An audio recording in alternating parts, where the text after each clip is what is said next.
Patrick Winters and I'm a teacher here at Acet in Cork. Today I'm going to talk about the present perfect.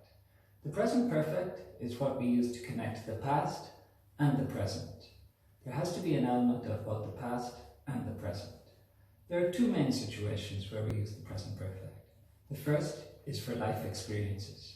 For example, I have been to Paris. The second is for situations that started in the past but are not yet finished. For example, I have worked at Acet for 6 years.